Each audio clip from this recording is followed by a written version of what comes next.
So hi everybody, welcome back to my channel. If you're new here, my name is Neil Galvin. I'm a registered nurse and I do have a degree in medical surgical nursing. I create my nursing educational videos to help nursing students and nursing professionals like you with their studies. If that is something that you are interested in, consider subscribing. If everybody's a subscriber though, thank you so much for your love and support. I see you. I upload my nursing educational videos Mondays, Wednesdays, and Fridays. MWF nga po ang upload natin. So if you're interested in that, please make sure that you subscribe to my channel, hit that notification bell so that you will be the very first to watch my newest uploads. Also, don't forget to check out the other playlists I created for you. I'll be putting the links on the description box, or simply click the icon button whenever it pops out anytime on this video, because I'll be putting the links there. Without further ado, let's jump into the video. How are you guys doing wherever you are right now, whatever time zone you're watching me right now? Just wish you good morning, good afternoon, and good night, just in case I don't get to see you. Kumusta ba kayong lahat? I hope you are having a wonderful, fantastic, and glorious time of your life, because you deserve it. Ngayon, yes, like I said on the intro, we'll be uploading Monday, Wednesdays, and Thursday. 3 times a week na nga po tayo nag-upload dito sa ating channel. And I really want to focus on nursing education. I feel like that's something that I am able to give to you guys as part of my service contents to help you out with your studies. Napakarami ko na nga pong playlist dito sa aking channel, and kung hindi mo pa napapanood yun, panoorin mo yun, kasi that is all intended for you to help for me to help you with your nursing school and to make your life easier when it comes to your studies. Ngayon, isang panibagong playlist yung sisimulan natin dito sa ating channel, because this is actually isa sa mga request nyo. I believe, nakalimutan ko lang yung comment nung taong yun, hindi ko lang siya malagay dito, but one of you guys actually requested for me to create like a video lecture regarding NCP, nursing care plans, and this is it. I am finally doing it. Ito po ay panimula pa lang nung NCP lecture series of videos natin regarding NCP. Now, magandang panimula ito kasi ipapaliwanag ko sa inyo what is nursing care plans, what are the components and stuff, all of that good stuff. Now, let me proceed with the final discussion. Now, what is NCP? Writing the best nursing care plan requires a step-by-step approach to complete the parts needed for a care plan correctly. This tutorial has the ultimate database and the list of nursing care plans, NCP, and NANDA nursing diagnosis samples for our student nurses and professional nurses to use. This is all for free for all of you guys.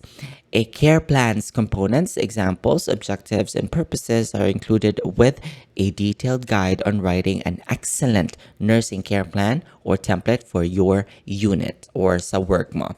Alright? So, eto na tayo. Let me share to you our objectives for today's discussion.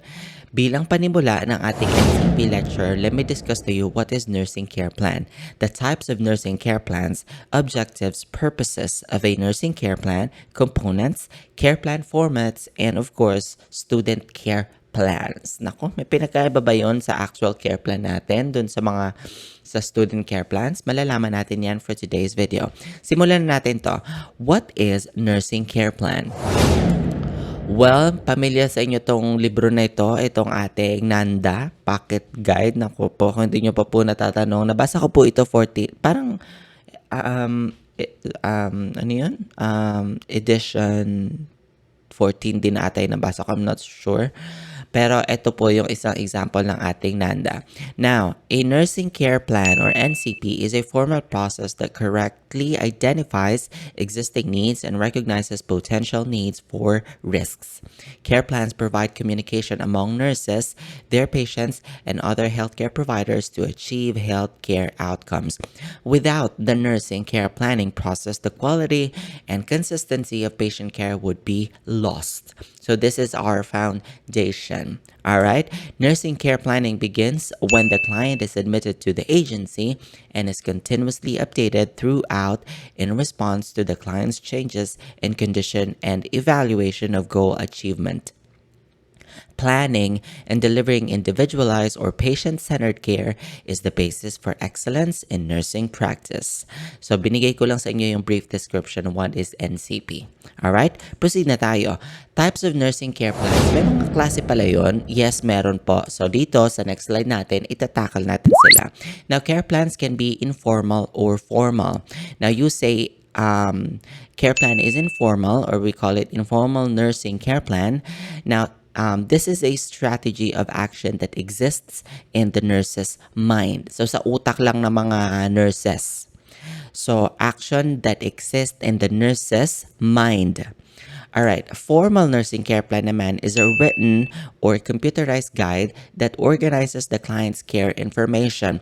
Formal care plans are further subdivided into standardized care plans and individualized care plans. Masasabi mo namang standardized care plans specify the nursing care for groups of client with everyday needs.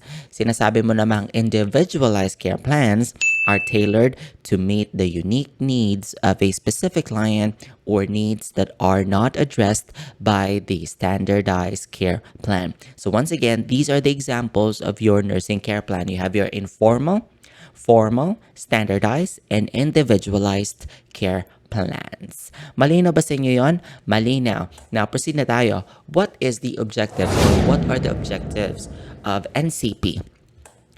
Eto na, iisa-isahin natin sila. The following are the goals and objectives of writing a nursing care plan. I'm sorry if I'm slurring. I just woke up actually and tinatry kong ihabol ito for today's upload.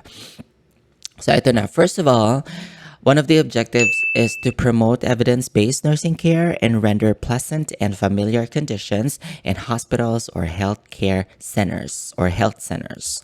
Next one, you have to support holistic care, which involves the whole person, including physical, physiological, social, and spiritual, with the management and prevention of the disease. Next, establish programs such as care pathways and care bundles. Nako sa hospital, kung familiar kayo, iba-ibang SOP, may iba-ibang hospital and facility, may mga may mga NANDA. Kagaya sa hospital na pinagtatrabahoan ko, meron kaming parang computerized NANDA or we call it interdisciplinary plan of care. Depende yan, hindi yun standardized. Depende yan sa each facility unit nyo. Meron din kami mga care bundles. We have COUTI. Kung familiar kayo, COUTI, para yun sa mga may mga Foley's catheter. CLABSI naman, CLABSI care bundles, surgical, tracheostomy care bundles, yung mga ganon. Meron namang MDRO para sa mga contact, precautions nating pasyente. So, iba-iba yan. So, lahat yon is part of the NCP. Now, care pathways involved a team effort to reach a consensus regarding a standards of care and expected outcomes. Standards of care meaning this is the foundation. This is something that you have to do. Kasi nga standard siya. In contrast, care bundles are related to best practices concerning care given for a specific disease. Halimbawa, yung mga pasyente nating naka-MDRO, part ng care bundles mo, pag sinabing care bundles, it's just a list. Depende again yan sa facility nyo ha. A list of things that you have to accomplish. Lalagay mo dun kung met or did not met. Or did not meet, I'm sorry. So, baba, sa MDRO, contact precautions, kailangan dyan merong depende pa rin to ha, sa SOP nyo or sa protocol nyo, sa hospital na pinagtatrabahuan nyo. Pero sa amin, ma-share ko lang, meron kaming dapat dyan contact sign precautions. Meron ka dapat dyan complete sets of PPEs. Meron kang gloves, meron kang gowns or hand sanitizer. Meron ka dapat dyan chlorhexidine soap, to prevent the spread of microorganisms. Contact precautions. Iba pa rin yun sa COUTI, CLABSI, sa tracheostomy care bundles. May mga surgical site, ang tawag doon, nursing perioperative care bundles. May mga ganon. So, lahat yon is part of the care bundles. One of the examples of care bundles. Next one, we have your to identify and distinguish goals and expected outcomes. And review communication and documentation of the care plan. Documentation for legal purposes. Now, measure nursing care. Now, itong mga care plans na to is one of good examples to measure the effectivity and of the care plans or nursing care. Kasi pag mga hindi na-meet yon or kay mga did not meet, malalaman mo kung effective ba yung nursing care planning mo. So once again, these are the objectives why we're doing NCP. Malinaw yon? Malinaw. Now, what are the purposes of nursing care plan? Ano ba yung mga purposes niya? Eto, iisa-isahin natin. Well, it defines nurses' role. Now, when we say it defines nurses' role, this helps to identify the unique role of nurses in attending the clients or to clients' overall health and well-being without having to rely entirely on physicians' orders or interventions. Di ba mapapansin nyo sa Nanda, meron tayo yung types of intervention. Independent, dependent, collaborative. Alam niyo yon? So, independent nursing interventions, meaning something that you can do alone. Something that you have the authority to do it yourself as part of your nursing scope. Now, provides direction for individualized care of the client. Sa Nanda rin natin mapapansin mo doon, per diseases po ang atake ng ating NCP. Per bawa, meron kang risk for fall, risk for pain. So, may mga interventions ka na for risk for pain na hindi applicable sa risk for fall. May mga interventions ka for ineffective airway na hindi applicable sa risk for fall. Alam mo yun? So, individualized care for the clients based on their needs. Now, it allows the nurse to think critically about each client and develop interventions directly tailored to the individual. Continuity of care.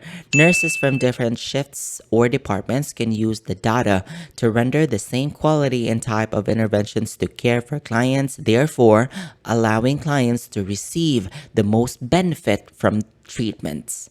Alright, documentation. It should accurately outline which observations to make, what nursing actions to carry out, and what instructions the client or family members require. If nursing care is not documented correctly in the care plan, there is no evidence the care was provided. Example nito yung kapag pain. Pain assessment mo, initial baseline mo is, pain scale mo is 5. If you're not properly documented it in your assessment findings, you will not be able to evaluate if bumaba ba, tumaas, nag-maintain yung iyong pain scale. Gigits nyo? So, proper documentation po. Serve as a guide for assigning a specific staff to a specific client. Anong ibig sabihin nito? There are instances when a client's care needs to be assigned to staff with particular and precise skills. Examples, sa mga pasyente naka-tracheostomy, hindi mo siya i-assign sa mga sa staff na novice, meaning example, newly hired, na walang skill sa pag-tracheostomy care, walang skill sa suctioning, walang proper experience, hindi nag-undergo ng skill training regarding sa pag-tracheostomy. So this is very, very helpful. Kaya tayo gumagawa ng NCP para ma-delegate yung specific patient sa nurse na may ability, may skill. Alright? So, next is serve as a guide for reimbursement. Now, the insurance companies use the medical record to determine what they will pay concerning the hospital care received by the client. Defines clients' goals.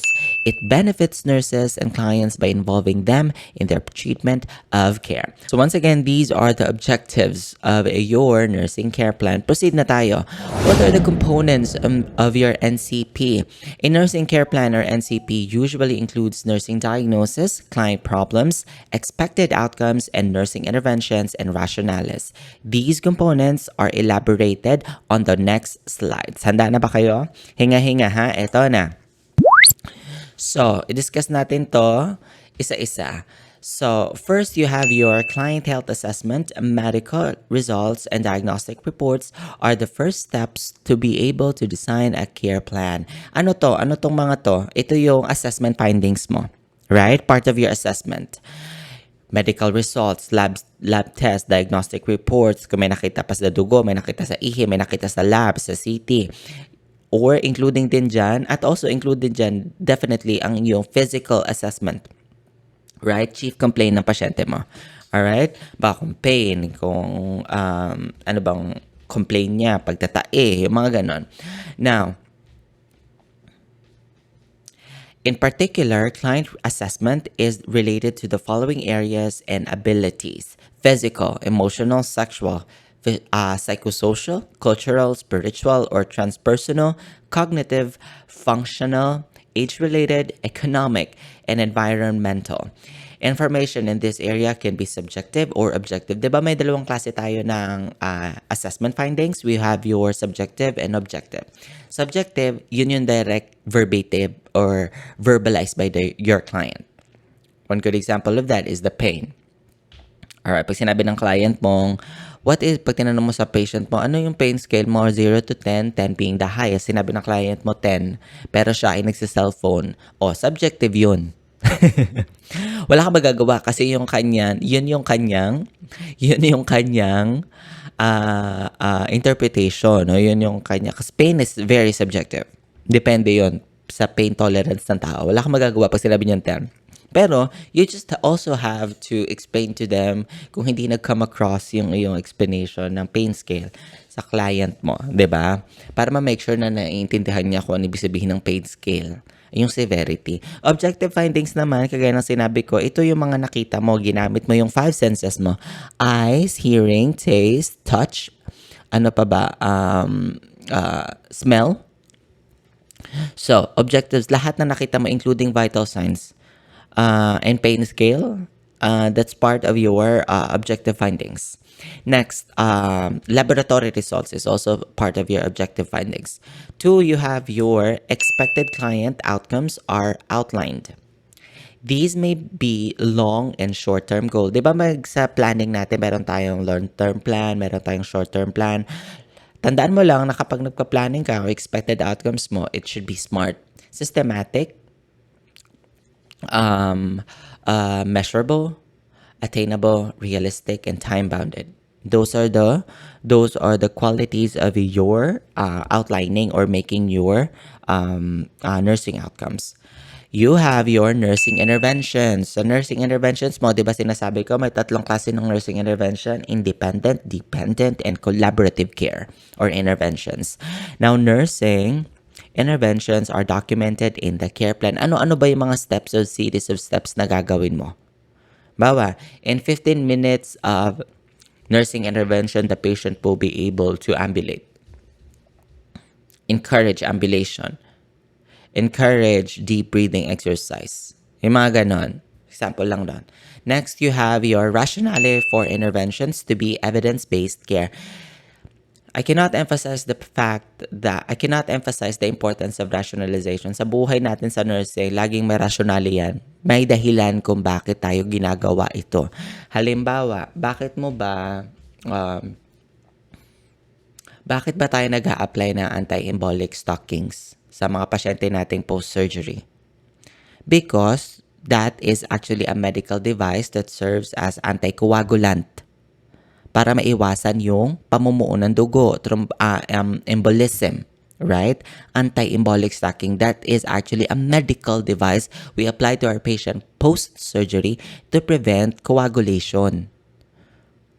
Tama? Okay. So, dapat alam mo yung mga rationale. Halimbawa, mga simple rationalization, why do we gather all the equipments that we need to use prior of going to the patient's bed? To save time and effort. Right? Okay. Alright. So next example, why do we identify our patient's name through their ID bands or asking them for their names? To ensure patient safety. Why do we hand wash? Every single time we touch the patient's surroundings, the 5 moments of hand washing. To prevent the spread of infection. See the rationalization, everything has a reason, everything has a why. So I cannot emphasize the importance of reading your Nanda. Ako po, honest ako, nabasa ko po yung Nanda nung nag-aaral ako ng book to book, cover to cover. Binabasa ko yung rationale. medyo nilalasap ko talaga kung ano ibig sabihin ng mga rational. Bakit ba? Kasi minsan may mga tanong, pag hindi siya, ako kasi, I don't know about you guys, but sa utak ko, kapag hindi siya nagme-make sense, kung bakit hindi ko alam kung bakit ko siya ginagawa, hindi siya nagkiklik. So if it applies to you, I suggest that you actually do the same thing. If we have the same, way of thinking and what you call this, I don't know, para mag-make sense sa'yo yung mga bagay-bagay. Next, you have your evaluation. This documents the outcomes of nursing intervention. Siyempre, kailangan mo ng documentation. Yung NCP natin, good way yan para ma-evaluate mo kung effective ba yung nursing intervention mo. Or may kailangan kang i-modify or nag-worsen ba yung kondisyon ng pasyente mo. And that is achieved if you are doing an NCP. Alright? Next, we have your care plan formats. Naku, malapit na tayo matapos sa ating discussion, ha? So what are the care plan formats? Now, nursing care plan formats are usually categorized or organized into 4 columns. Listen, nursing diagnosis, desired outcomes and goals, nursing interventions, and evaluations. Again, usually 4 po yung columns ng ating nursing care plan.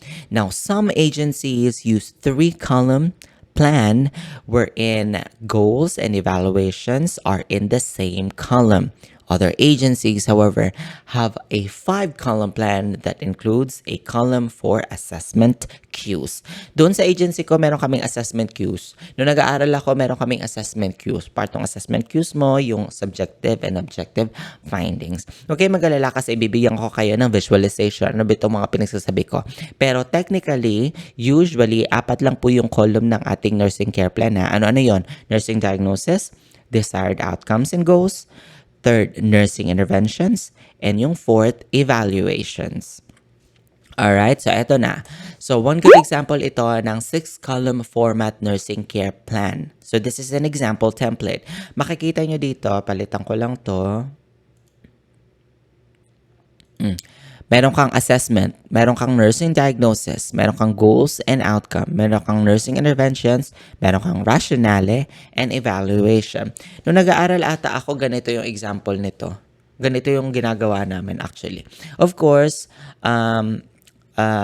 meron ka dyang client name, care plan initiated by name ng nurse, and yung date.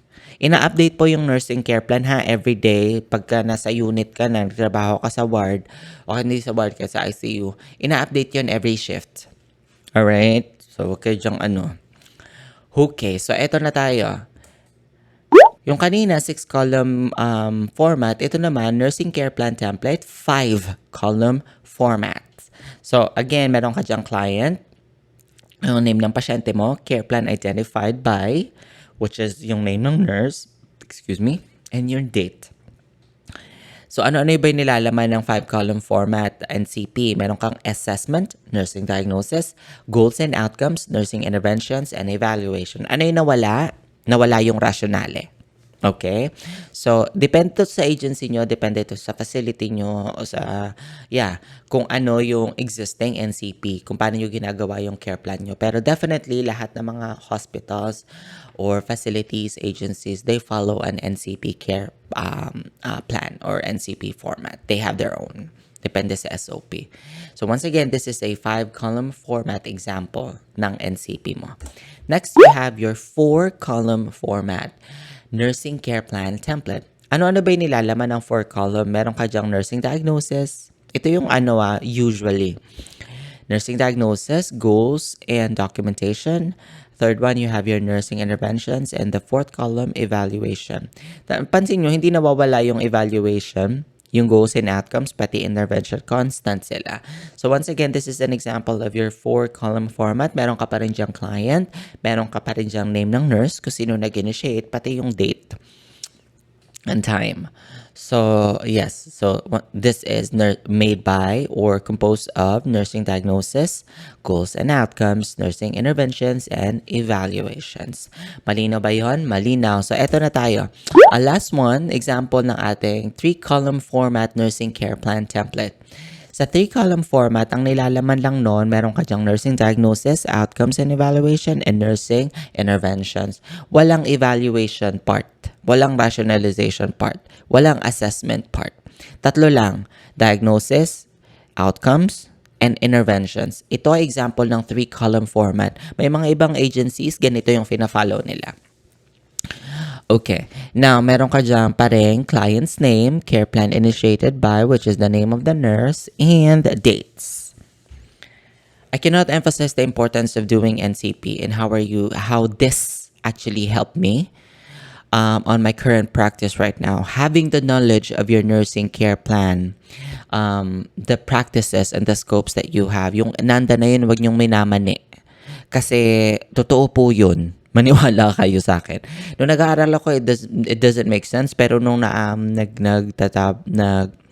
nagtatrabaho na ako, it does make sense. It will make sense. Tiyagain mo kasi trust the process.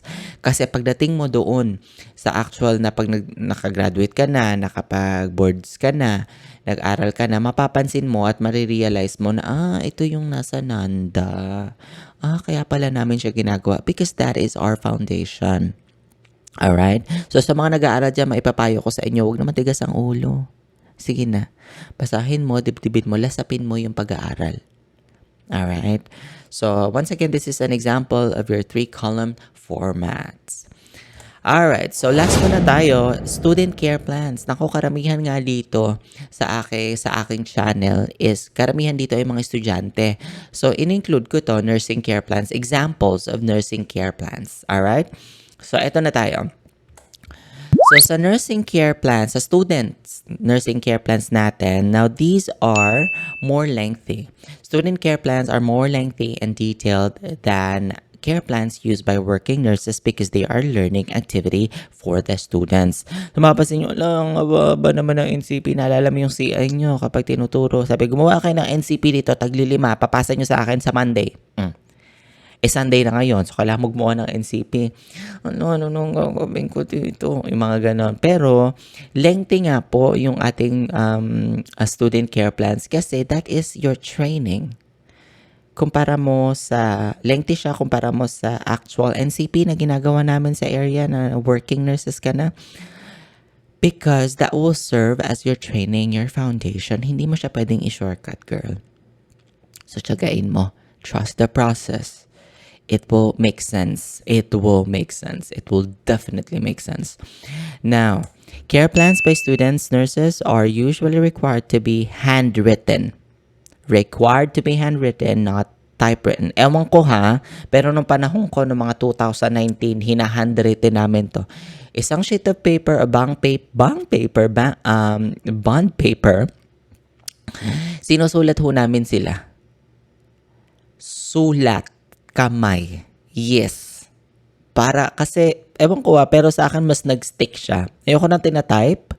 Mas gusto, ewan ko, yun ang gusto ng professor namin, ang isulat kamay. So, handwritten, required to be handwritten and have an additional column for rationale or specific explanation after the nursing interventions column. Rationales are scientific principles that explain the reasons for selecting a particular nursing intervention.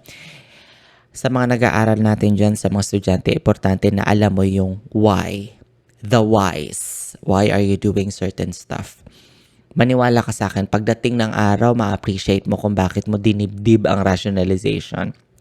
Naalala mo, kapag nagre-retem kayo, laging may rationale. 'Di ba? Kapag nagre-return demo kayo, bakit? Tatanong si Emo. O kaya, proactive ka na dapat sinasabi mo yung rationale. 'Di ba? Kasi that will serve as your foundation. Take this time to learn and enjoy the learning process. Now, this is an example of your student care plan. Meron ka dyang assessment, which consists of your subjective data, objective data. Subjective data, client reports verbalized by the client. Finds it difficult to breathe. Objective data mo related sa subjective data mo. Meron ka ba dyang RR?